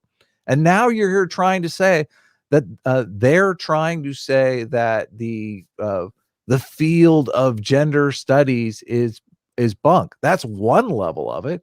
But there's also the level of the peer review process. You have to admit, Isaac, if you come up with a phony vocation, a vocation that's complete nonsense, how are you going to peer review that? What are you going to be basing your peer review on? Well, you can't peer review it. Here, someone had a paragon of cynicism. The difference, Isaac, is that the social science corruption is related to political ideology, and the subject the papers push is political ideology. Corrupt physics doesn't create social change. It's an interesting point. I don't know if I accept it or not. I have to think about it. What was the purpose of hoaxing the physics stuff? I don't know. He says The guy wasn't even. He says, "I have no practical knowledge of nuclear physics. I resorted to iOS autocomplete function to help me write the paper. I started a sentence with atomic or nuclear and then randomly hit the autocomplete." I think it just shows that that there's some side of purported academia that is actually just a scam. Yes. And that it pervades all sides of academia, and that there's a discipline where you can put together little under the bus. What's that? Now you want to throw physics under the bus. No, I don't want to throw physics under the bus, but I just don't. Okay, if there's another side to the gender studies hoax that I don't understand, then that's fine. I thought it was we had these placements, these hoax papers placed, therefore the discipline is bogus. That was my understanding. Well, my point is that happens in other disciplines also. Right, but in other disciplines, you're checking the peer review process unless you want to say physics is just nonsense. Like you're not making. No, I mean there is no peer review. I mean the other thing. One comparison here. You can be checking two things. You can be checking the peer review process, and you can be checking the actual academics. If it's a bogus vocation, you yourself said there's no way to peer review it. Well, I don't know. I mean, some of the Lindsay papers were peer reviewed, right? But there was someone else posted. You're conflating the two, though. Like physics has delivered us particle accelerators. What has gender studies delivered us? Oh, I don't know. I'm sure all sorts of things. I got a ton of super chats, and you want to wrap things up, so you got to stop talking if you want to wrap things up. All right. Oh, but there was one. I have it here somewhere. There was one, the Conceptual Penis, where Scientific American a couple of years later, so more recently now, published something on this hypothetical conceptual penis thing. So it may be that some of the things that Lindsay, Pluckrose, Pagassian et al. Submitted that they made up from cultural materials to which they had been exposed. And so they are actually, while not academically rigorous, they're not so far-fetched because they're pulling sources from the actual culture that they're surrounded in. So that conceptual penis thing, they may not have meant it. Who was that? Here's Aiden. All of this, Isaac, I think. Oh, I'm on the wrong tab here. All of this falls under. This is exactly what you're doing here. These programs enable us to and induce us to form, manipulate, join, support, recognize, defend, deflect from, factionalize, exploit, resist, subordinate, distrust, dislike, oppose, and attack coalitions. That's totally what you're doing.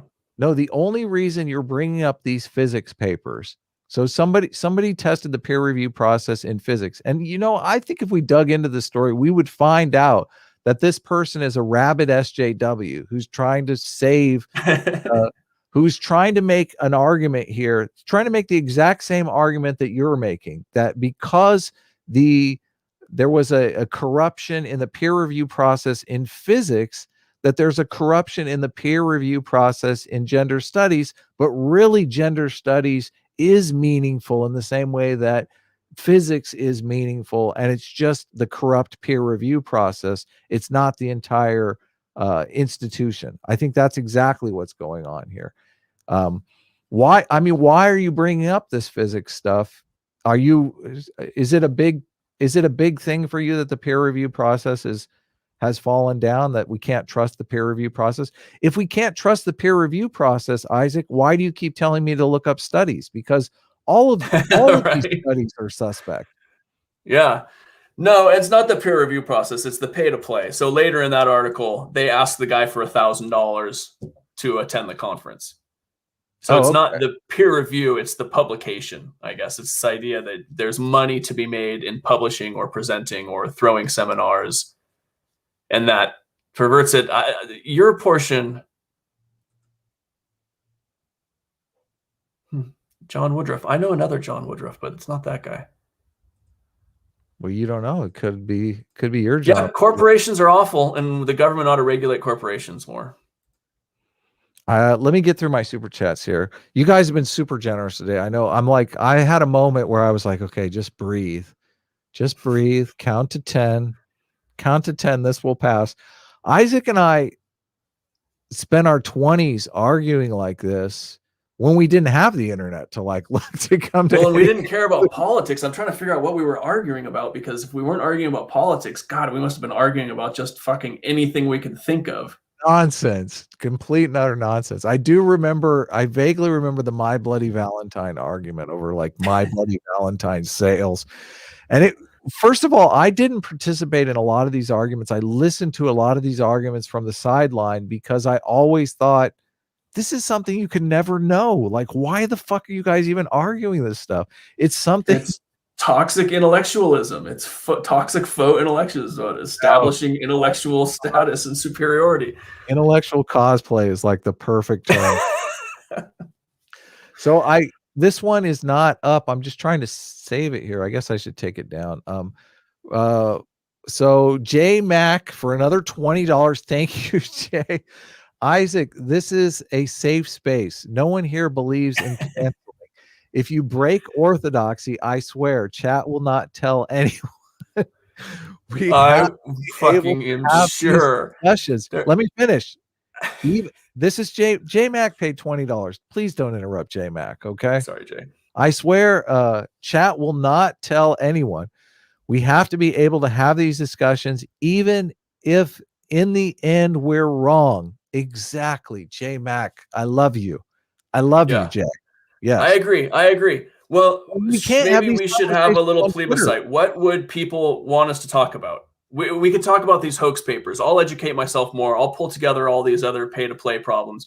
If we decide it's not about the pay-to-play issue, it's more about the peer review issue, or it's more about the discipline itself, we could dig into those things. Well, I think my guess is in the physics paper that it is a problem with peer review. I mean, but like you've already admitted, if there is no there, like if the discipline is just nonsense, you said you can't peer review it. By its very nature, you can't peer review it because the discipline's nonsense. Yeah. No, and some things which are still science, ethnographies, things like this, I guess you still peer review them, which is more like fact checking. We never watched that fact checking video. Anyway, let's talk, do some house cleaning. Should we do this every week, or is this getting pointless?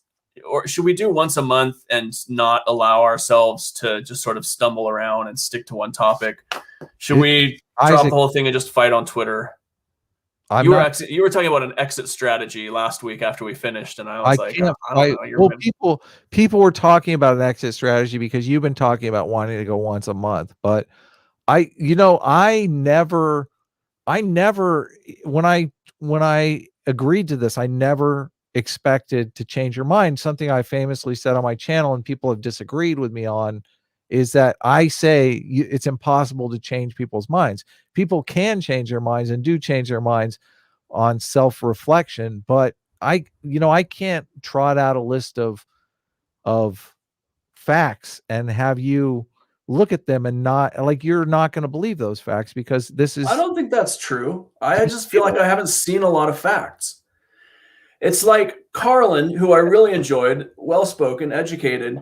She was saying this thing about like the media was in the tank for Biden, and that's obvious because if they had reported on these things, then there's this poll. If you go and look at the poll, it's a classic push poll. It's using inflammatory rhetoric, questionable assertions, and then putting those out as though it's neutral. And if you read the polling questions, they're just like, they're framing the issue so overtly that you can't believe it's an actual poll, and you can't blame the news for not covering some supposed fact, which is obviously a very partisan framing of a set of. What was this poll about? Because the polling that Carlin brought up was that Biden voters said that they wouldn't have voted for Biden had they known about the Hunter Biden story. Is this thing that you're talking about related to that? It's the Federalist, and it says poll: 1 in 6 Biden voters would have changed their vote if they had known about scandals suppressed by the media. Okay, so it is about the same topic. And you're saying that the poll that they took was a push poll where they were trying It to. had wording of a push poll, where then rather than asking an opinion, it was framing. So one of the questions is, at the time you cast your vote for president, were you aware that Joe Biden chose as his running mate and successor Kamala Harris, rated the most left-wing senator in America, even more leftist than Bernie Sanders, a self-described socialist? Well, how are you going to ask that question without it being a push poll?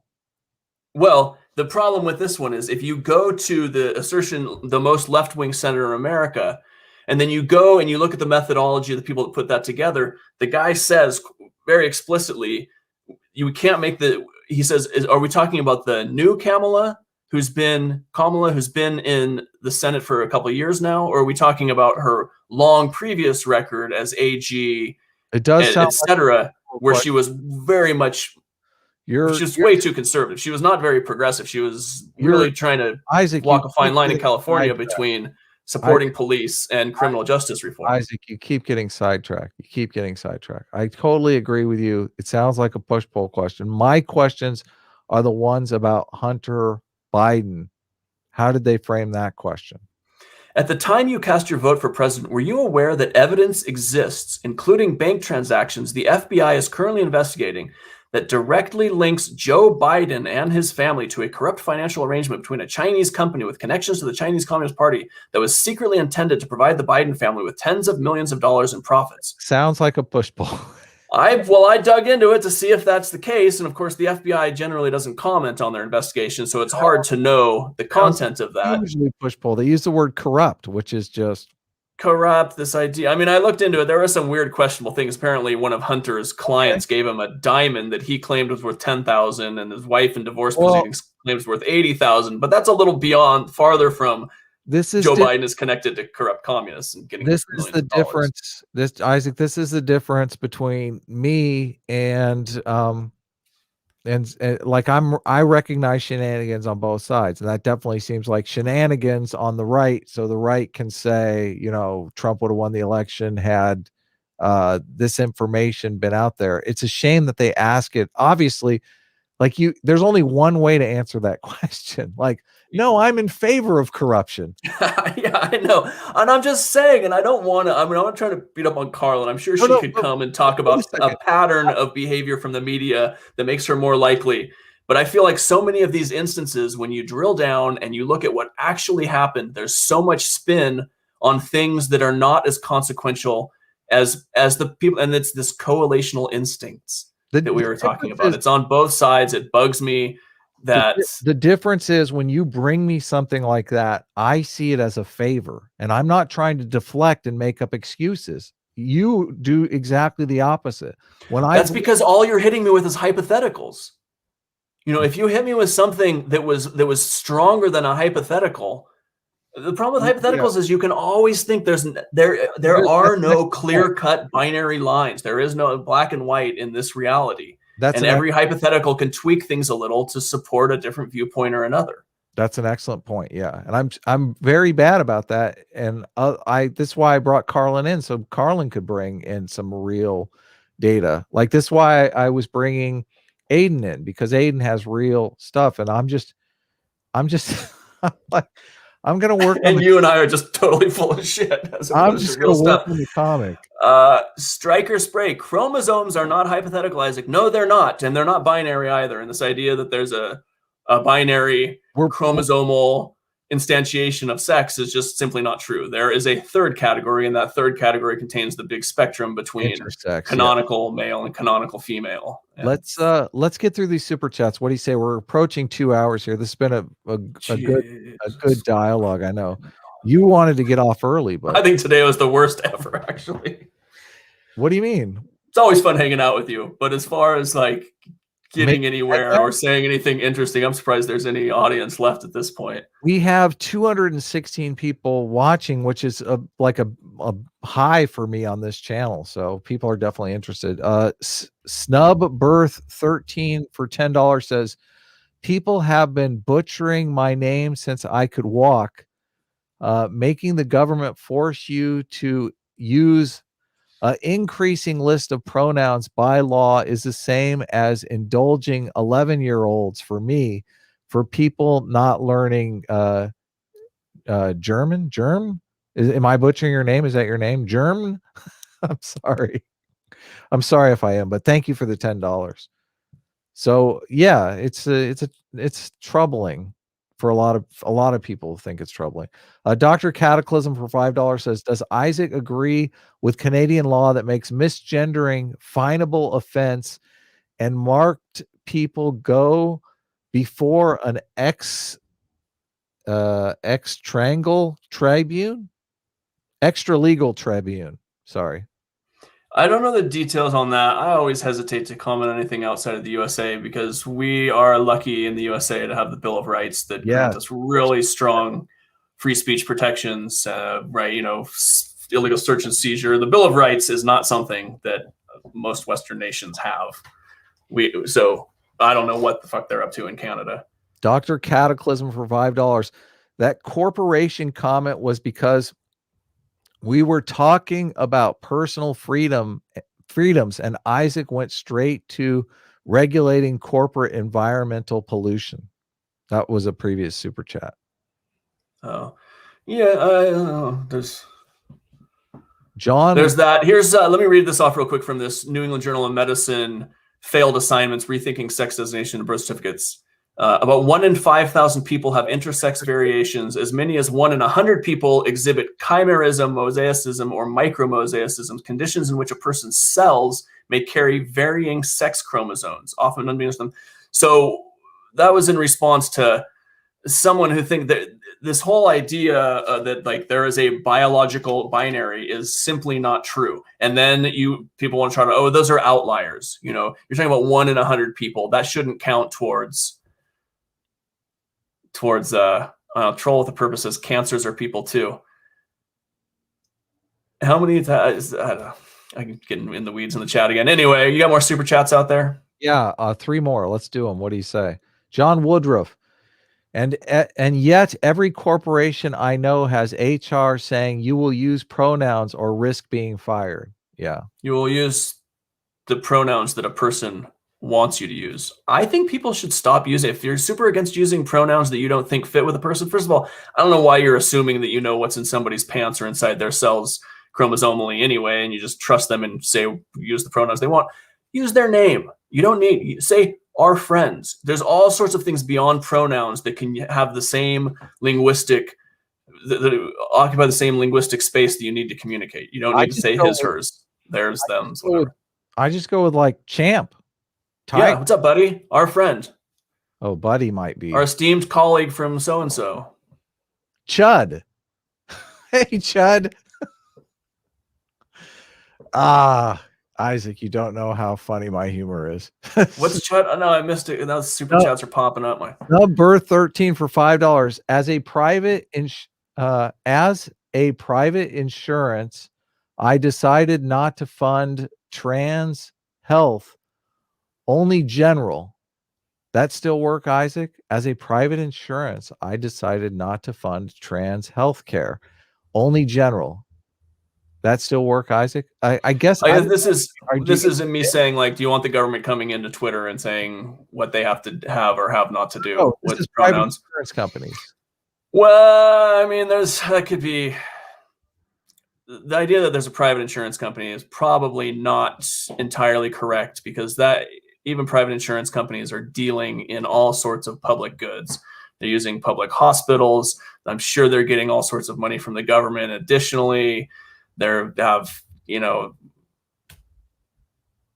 I mean, the shorter answer is no. It wouldn't be okay for a private insurance company to say we're not going to fund trans healthcare.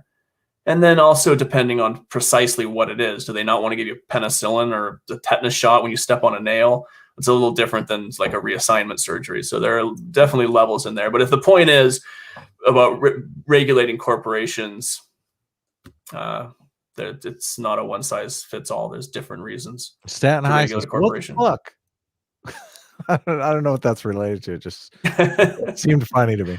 I think that's just what his avatar would say. I think his avatar, the little render unto Caesar for $4.99. Adam, it seems that Isaac heard about the hoax papers, didn't look into, but made up his mind anyway. I agree. Yes, that's exactly what happened.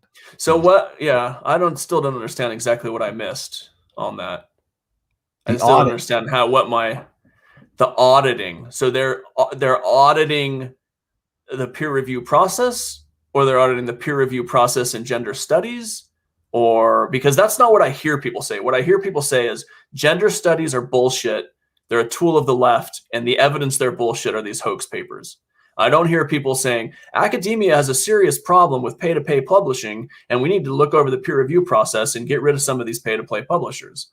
Well, we both agree that it could be one of the two. It could be the peer review. It could be that it's meaningful and the peer review process is bunk, or it could mean it's bunk and there cannot possibly be any peer review process.